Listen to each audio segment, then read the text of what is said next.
When 16-year-old Marcus Williams threw a beer bottle at the old veteran's fence, he expected to be yelled at, maybe chased away. What he didn't expect was for Robert Martinez to walk outside with 2 cold sodas and say, "You look like you could use someone to talk to." That conversation would change both their lives forever. The bottle shattered against the chain-link fence with a sharp crack that echoed. Bobby walked to his kitchen window, disappeared for a moment, then returned with 2 cans of Coca-Cola beaded with condensation. He crossed his yard, unlatched his gate, and approached Marcus with the unhurried gait of a man who had learned that most problems didn't require rushing to solve. "You look like you could use someone to talk to," Bobby said simply, extending one of the sodas. Marcus stared at him, confused. This wasn't how confrontations were supposed to go. Where was the anger? The lecturing? The threats to call his mother? But here was this old veteran, offering him a soda and conversation instead of judgment and consequences. Marcus found himself walking through Bobby's gate and settling into one of the wooden chairs on the front porch. The soda was cold and sweet, and for the first time in weeks, he felt his shoulders relax slightly.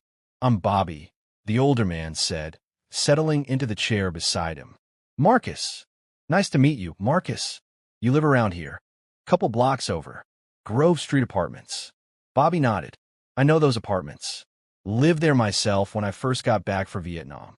Small place, but the people were good." Marcus looked at him sideways. "You were in Vietnam?" "3 tours. 1968 to 1971. Long time ago now." They sat in comfortable silence for a while, watching cars pass and listening to the distant sound. "Made a lot of mistakes first," Bobby admitted. "Drank too much, picked fights, pushed away people who were trying to help. Took me a while to figure out that being angry wasn't the problem. It was what I was doing with the anger that was screwing up my life." Over the next hour, they talked about everything and nothing. Bobby asked questions without pushing for answers, shared stories without making them sound like lectures, and listened without offering solutions Marcus hadn't asked for. When Marcus finally got up to leave, Bobby handed him a piece of paper with his phone number. "If you ever want to talk again, or if you need something, call me," Bobby said. "Or to just show up.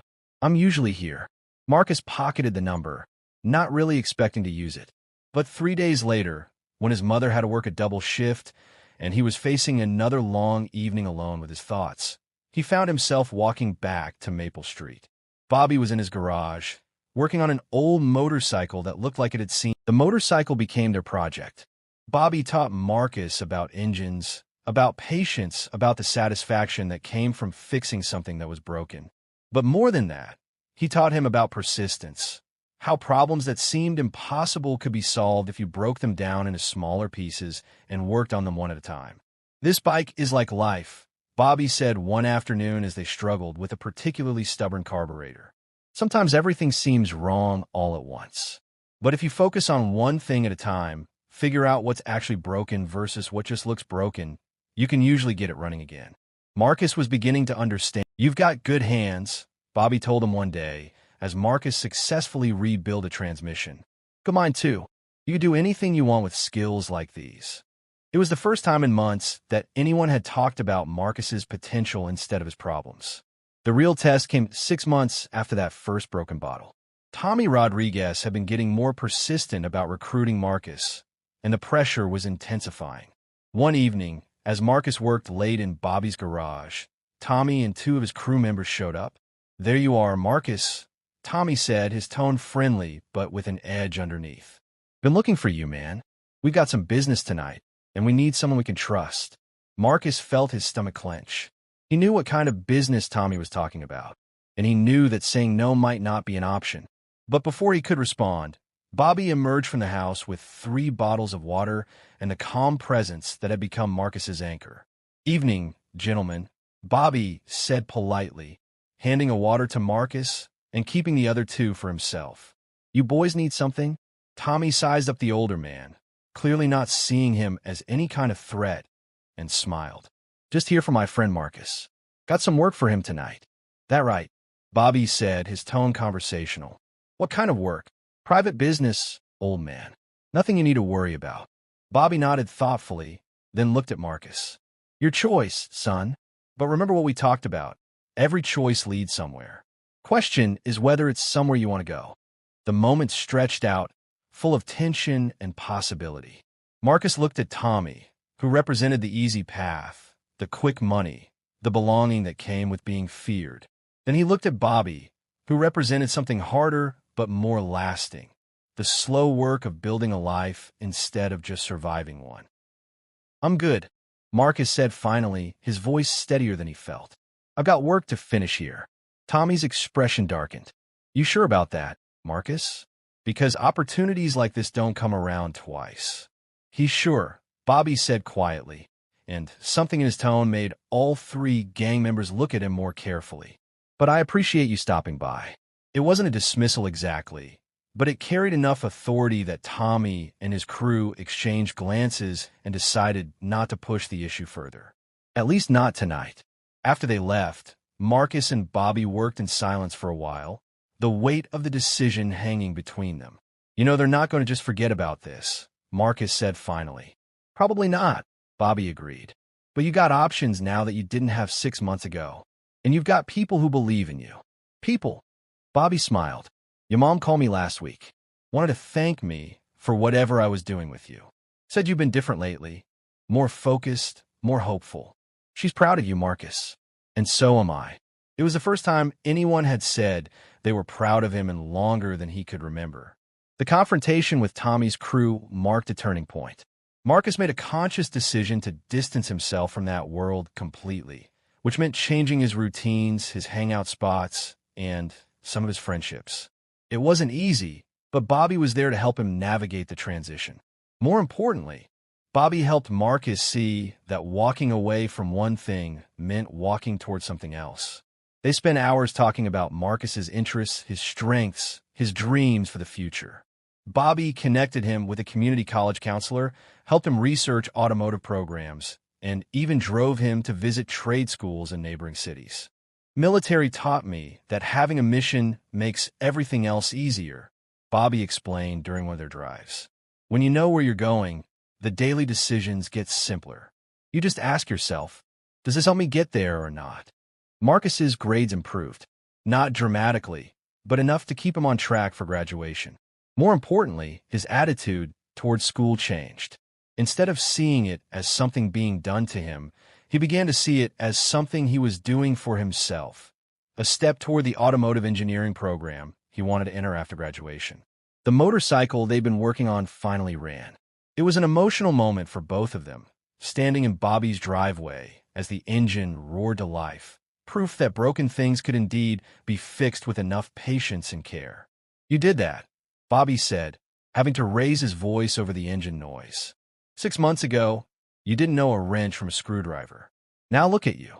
Marcus felt something he hadn't experienced in years, genuine pride in an accomplishment that no one could take away from him. As graduation approached, Marcus found himself reflecting on the path that had brought him here. The broken bottle that had started everything seemed like it had happened to a different person, someone angrier, more hopeless, more convinced that the world was against him. The night before graduation, Bobby asked Marcus to join him on the front porch where they'd had that first conversation. "I've got something for you," Bobby said, handing him a small wrapped package. Inside was a leather tool roll, worn but well-maintained, filled with precision instruments that had clearly been cared for over many years. "These are my father's," Bobby explained. "He was a mechanic before the war, taught me everything I know about fixing things. I've been waiting for the right person to pass them on to." Marcus ran his fingers over the tools, understanding the weight of what he was being given. Not just instruments, but legacy. Not just equipment, but trust. "Thank you," he said, his voice thick with emotion he didn't know how to express. "Thank you," Bobby replied. "You gave an old veteran a sense of purpose he didn't know he was missing. Turns out I needed fixing too, and helping you helped me." Graduation day was warm and bright. Elena Williams sat in the audience, tears streaming down her face as her son walked across the stage to receive his diploma. Beside her sat Bobby Martinez, applauding with the pride of someone who had watched a transformation happen one small choice at a time. After the ceremony, Marcus found Bobby in the crowd. "I did it," he said, still holding his diploma. "No," Bobby said, clapping him on the shoulder. "You're just getting started." 3 months later, Marcus started classes at Central Community College's Automotive Technology program. He called Bobby every week, updating him on his progress, asking for advice, sharing his excitement about the future he was building. "You know what the best part is?" Marcus said during one of their calls. "What's that?" "I can see where I'm going now. For the first time in my life, I can actually see a future that I want to be part of."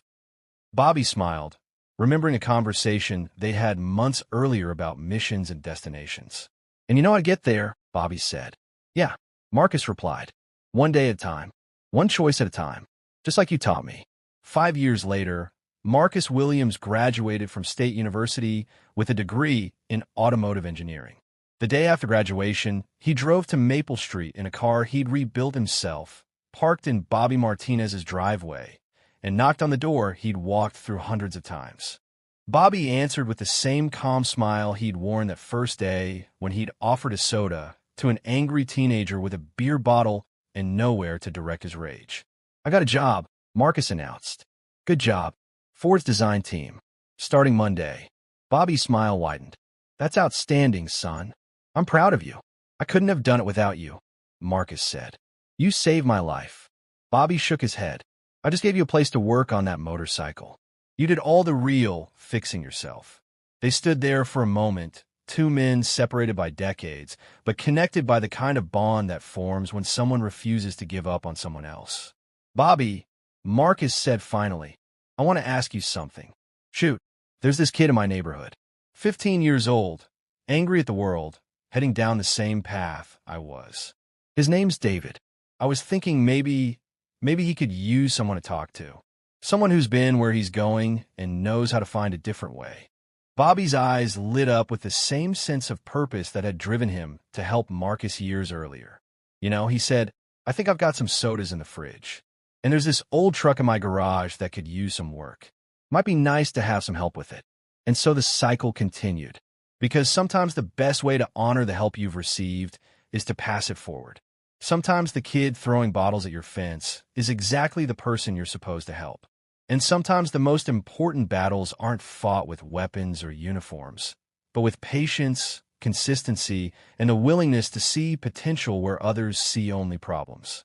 Marcus Williams went on to design automotive safety systems that would save thousands of lives. Bobby Martinez went on to mentor dozens of young people, creating a network of second chances that spread throughout their community. But the real victory wasn't measured in careers or achievements. It was measured in the moment when an angry teenager learned that someone believed he was worth investing in and decided to believe it too. Because that's what mentors do.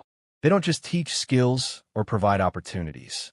They help people discover that they're capable of more than they ever imagined. One conversation, one project, one day at a time. And sometimes that's enough to change not just one life, but all the lives that person will touch in return.